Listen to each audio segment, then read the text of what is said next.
Good morning students. आज का हमारा टॉपिक है डिफरेंशियल इक्वेशन।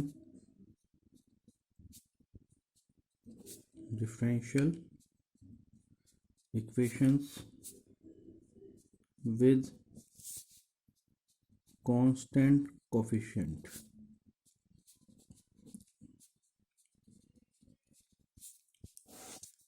इसमें सबसे पहले आपको रूट निकालने पड़ते हैं और रूट निकालने के हमारे पास तीन मेथड्स होते हैं, तीन कंडीशंस होती हैं। तो सबसे पहले आपके पास अगर आपके पास roots are imaginary, first case roots are real and different.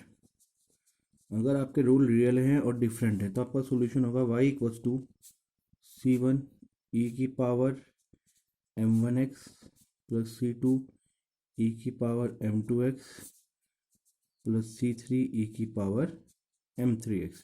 यहाँ पर जो आपके m1 m2 और m3 हैं, यहाँ आपके रूट्स हैं, और c1 c2 c3 क्या है आपके कांस्टेंट है। अगर तीन रूट हैं तो तीन कांस्टेंट आएंगे, दो रूट हैं तो दो कांस्टेंट आएंगे, चार रूट है तो चार कांस्टेंट आएंगे।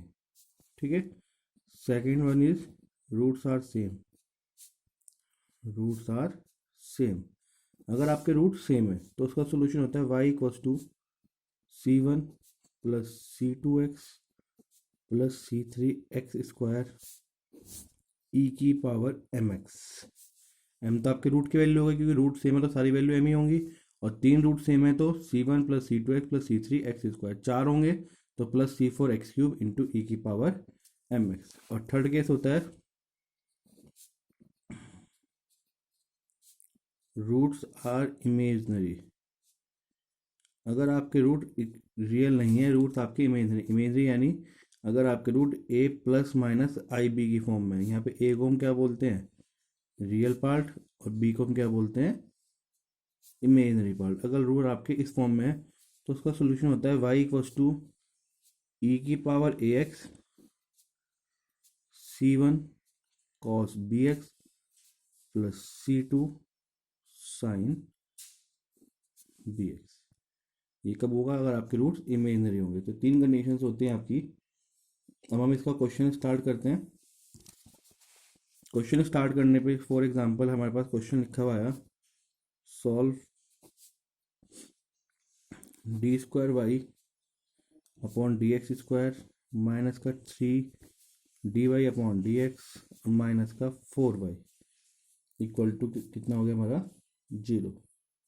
आपको इस इक्वेशन को सॉल्व करना है। अब आपको दिखाई दे रहा है सेकंड ऑर्डर की डिफरेंशियल इक्वेशन है with constant coefficient. Constant coefficient यानी जैसे यहाँ पे 4 हो गया, ये हमारा क्या है कांस्टेंट कोफिशिएंट।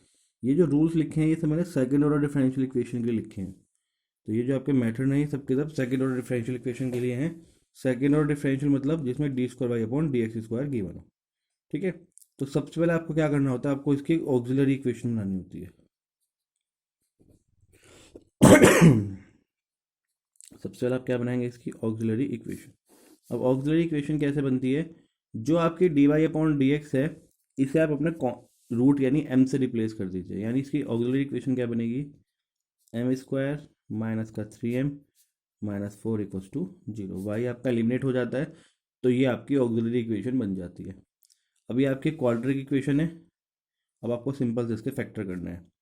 4 के ऐसे फैक्टर जिन्हें माइनस करने पे 3 आए, 4 माइनस 1 तो m square minus 4m plus m minus 1 equals to कितना हो गया 0। आपने m आपने कॉमन ले लिया, कितना बचेगा आपके पास m माइनस 4। यहाँ से आपने प्लस का 1 कॉमन ले लिया, m माइनस 4 इक्वल टू कितना हो गया 0। आपने फिर m माइनस 4 कॉमन ले लिया, कितना बचा आपके पास m प्लस 1 इक्वल्स टू कितना हो गया 0। तो m माइनस 4 उधर जाके प्लस का 4 हो जाएगा और प्लस 1 उधर जाके माइनस 1 हो जाएगा। अगर आप देखें यहाँ m की दोनों वैल्यू डिफरेंट आ रही है, एक 4 आ रही है एक माइनस 1 आ रही है, यानी फर्स्ट केस लगेगा roots are real and different. तो आपका सोल्यूशन क्या होगा y equals to c1 e की पावर m1x, m1 यानी 4x प्लस c2 e की पावर m2x यानी c2 e की पावर माइनस x। आंसर। आप चाहे तो m1 माइनस 1 को भी मान सकते हैं और m2 आप 4 को भी मान सकते हैं, उससे कोई फर्क नहीं पड़ता है। c1 के साथ e की पावर माइनस x आ जाएगा और उससे अगर आप 4 को m2 मानेंगे तो c2 के साथ e की पावर 4x आ जाएगा, उससे कोई फर्क नहीं पड़ना है क्वेश्चन के ऊपर। तो ये तो हुआ आपका फर्स्ट केस। सेकंड केस क्या है हमारा, रूट्स आर रिपीटेटिंग। अगर रूट्स हमारे रिपीट हो रहे हो, फॉर एग्जांपल हमने क्वेश्चन लिया D square Y upon D X square minus का 2 D Y upon D X plus Y equals to कितना हो गया 0। तो सबसे पहले आप इसकी ऑक्सिलरी इक्वेशन बनाएंगे। ऑक्सिलरी इक्वेशन क्या कहती है, D square Y upon D X square, ये कितना हो गया M square 2 D Y upon D X minus का 2m प्लस का 1 इक्वल टू कितना हो गया 0। 1 के ऐसे फैक्टर जिन्हें ऐड करने पे 2 आए, 1 और 1, तो M square minus M plus का 1 इक्वल टू कितना हो गया 0। m आपने कॉमन ले लिया तो m-1, यहाँ से -1 कॉमन ले लिया तो आपने m-1 इक्वल टू कितना हो गया 0। फिर आपने m-1 कॉमन ले लिया तो कितना बचा m-1 इक्वल टू कितना हो गया आपका 0। तो आपके रूट की वैल्यू आ गई 1 और 1। Roots are real and repetitive, दोनों रूट सेम है। तो सेकंड के y equal to c1 plus c2x e की पावर mx, m यानी 1x। क्योंकि दो रूट सेम है तो इसलिए c1 प्लस c2x आया है। 3 रूट सेम होते तो c1 plus c2x plus c3x square आता। ठीक है। थर्ड है हमारा रूट्स आर इमेजिनरी। अगर हमारे रूट्स की वैल्यू इमेजिनरी हो, फॉर एग्जांपल क्वेश्चन है हमारा D cube Y upon D X cube minus का 8y इक्वल टू कितना हो गया 0। तो आप किसकी ऑक्सिलरी इक्वेशन क्या बनेगी, इसकी हमारी ऑक्सिलरी इक्वेशन बनी m cube minus 8 equals to कितना हो गया 0।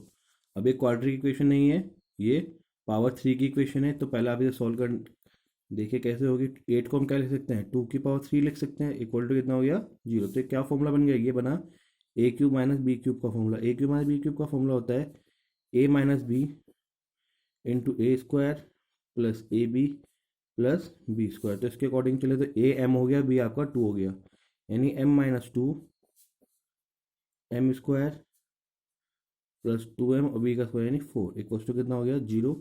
तो यहाँ से हमारे दो केस बन गए, एक तो m-2 इक्वल्स टू 0 और एक हो गया आपके पास m square plus 2m plus 4 equals to 0। तो यहाँ से तो हमारा सिंपल सा रूट आ गया m इक्वल्स टू 2।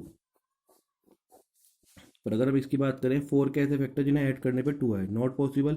अगर पॉसिबल नहीं होगा तो आप लगाएंगे श्रीधाचार्य। श्रीधाचार्य क्या कहता है, अगर आपकी equation A X square plus B X plus C की फॉर्म में होती थी तो x इक्वल्स टू होता था minus B plus minus root B square minus 4ac upon 2a, यही होता था।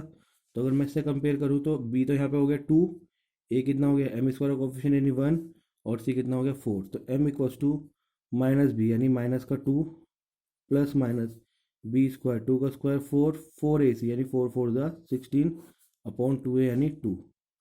तो -2 प्लस माइनस रूट -12 अपॉन कितना हो गया 2। अब रूट के अंदर माइनस आ रहा है, अगर आपका कभी भी रूट के अंदर माइनस आए तो आप उसे कैसे एलिमिनेट करते हैं, आई स्क्वायर लिख के। क्योंकि आई स्क्वायर की वैल्यू हमारे पास कितनी होती है -1, क्योंकि आई स्क्वायर हमारे पास कितना होता है -1।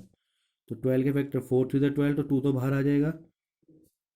तो -2 plus minus 2 I root 3 upon 2 common लेके डिवाइड हो रहा है तो माइनस का 1 plus minus I root 3 upon 2। तो ये हमारा सेकंड केस बन गया। थर्ड केस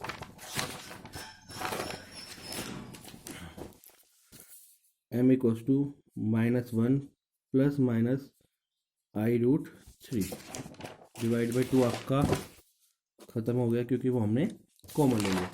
तो अब देखा जाए तो इसमें हमारे पास दो रूट आ गए, एक तो आ गया m इक्वल्स टू 2 और एक आ गया m equals to -1 plus minus I root 3। m की जितनी पावर होती है उतने ही रूट आते हैं। m की पावर 3 थी तो एक रूट तो ये रहा और दो रूट आपके ये रहे। तो ये तो सिंपल रूट है, रूट्स आर रियल। तो रियल के लिए तो क्या था c1 e की पावर m1x, m1 यानी 2x, इसका काम तो खत्म।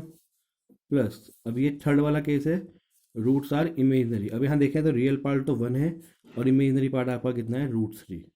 तो उसके अकॉर्डिंग e की पावर ax यानी e की पावर -x -1x यानी -x। c1 आप यहाँ लिख चुके तो c2 cos bx, b यानी cos √3x plus c3 sin √3। तो ये आपका केस खत्म हो गया। इसके अंदर आपके दोनों मिक्स होकर आ गए।